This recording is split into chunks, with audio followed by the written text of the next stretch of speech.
What's up, guys? It's Wes194 here, bringing you a game of Capture the Flag on the map Bakara. I call it Baraka, just like the character from Mortal Kombat. So if you ever hear me call map Baraka, it's Bakara, or like what's it called, Arcaden. I just call it Terminal 2.0 because it basically is just Terminal, just redesigned. Um, a lot of guys ask me what's the difference between the Scar L and the Scar H. The Scar H just holds a bigger. No, hold on. Yeah, the Scar H is the one with the bigger round. The Scar H holds a 7.62, while the Scar L holds the same round as the M16 to 5.56.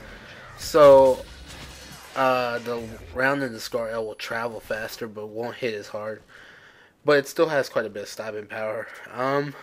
That honestly, it doesn't really matter. They kind of feel the same. They have the same amount of recoil, so it's basically the same. The only difference, obviously, is the rounds different, but they play the same. The gun feels the same either way, at least in the game. I don't know how it is in real life. I've shot a couple different guns, but I've never shot that, so I wouldn't know about it.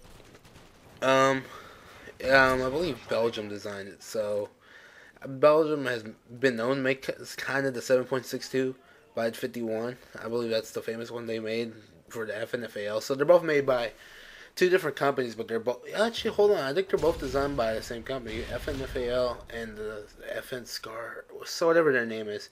They're both designed by the same company. So the FNFAL and the Scar have came from the same family. Same people designed both guns. So, they've made one good gun. They've made a couple good guns, actually, if you consider them the same company. I'm pretty sure they're the same company. So, um, let's get on with the gameplay. Um, what I was going to talk to you guys about in this game is, this is a Moab fail. Well, it's not really a fail. It's more as of, I just didn't have enough time to get all the kills. Um, what had happened here, I was running specialist, and I wasn't even planning on it. That guy had bad accuracy. That guy was horrible. Anyways, let's get back to it.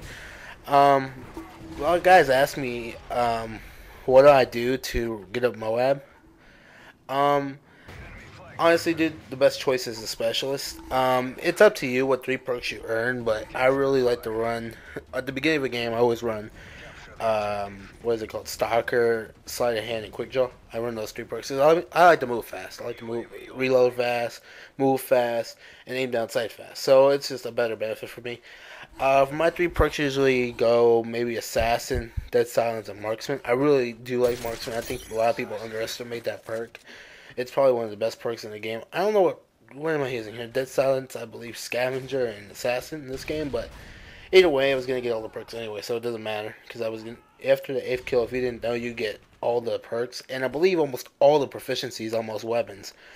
On the shotguns, I know if you don't run damage as your main proficiency, then you're not gonna get it when you get all the specials like I just did right now. So, I definitely recommend on shotguns using what is it called? I just lost the name. Damage. Sorry. Anyways, if you're using an assault rifle, you can use. I know you don't get impact if you run the specialist. You obviously don't get two attachments if you don't run it, but it's a hard one to choose because I prefer the 2 attachments. I rather have I mean, I could deal with the iron sights on this gun, but I prefer just using 2 attachments on the score. I'll just feels a lot better to me. It feels more natural. Um, for the most part, I do recommend that you use a silencer on every weapon. It's probably the best choice for any gun, especially one for a Moab, because you don't want to show up on radar because even 1 second show up on radar because you shot your gun just could be enough to get you killed. So don't recommend not using a silencer. I mean, I know a lot of guys. For me, even if they're running a silencer, I can still pick them up. If they didn't have a silencer, they would have never had a chance. Because that's how good of a gun at sound horn. The bullets, even the bullets, I can sound horn now. I can figure out where they're kind of coming from. And if someone shoots behind me, I know that they're shooting behind me now. So, best not to just shoot me. I might turn on you. Sorry, guys. I feel kind of sick. Nice little 2-piece right there. Ooh, 3-piece. Never mind. I lied. I'm going to post a lot more gameplays. I got another Moab. Just the day right after I showed the last one, I've actually got another one. I was actually a little bit better than the first one, I think. It was a lot more rushing, so I think you guys will enjoy that one. This gameplay, I think I only died twice. I don't remember. I didn't die a lot, though, and I think I don't die for the rest of the game. I think I'm going for my Moab at this point. I was like, okay, I'm getting close. I kind of feel it. At the end of the game, I'll just explain to you what happened. I just ran out of time, and I was rushing for those kills, man. It's not like I'm not trying, and I'm not camping. I'm just controlling every engagement. I'm figuring out their spawn, trying to stay behind them without getting caught every 2 seconds. So I just beat them through every engagement. Like those guys who were camping on the fly before I got that 3 piece, I just knew they were all there, so I kind of waited for them. Whew, I almost died from that guy. That guy, thank God my brother told me that he was there. I kind of heard him, but it just helped my brother telling me there to make sure, because I might have just said I don't think that was nobody.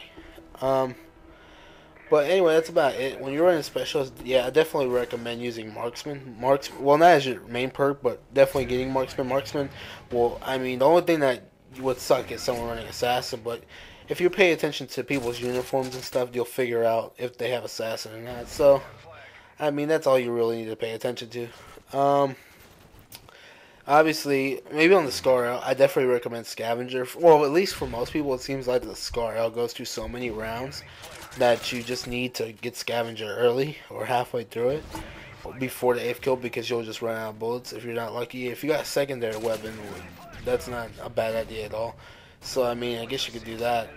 Um, like if you wanted to actually get all your perks, I guess you could technically run Overkill as your main red perk, because that's the one you're probably not gonna. Yeah, you don't get that if you run the special, because you can't actually have a secondary until you run it. So I guess if you don't want to get technically all the perks, you can run Overkill.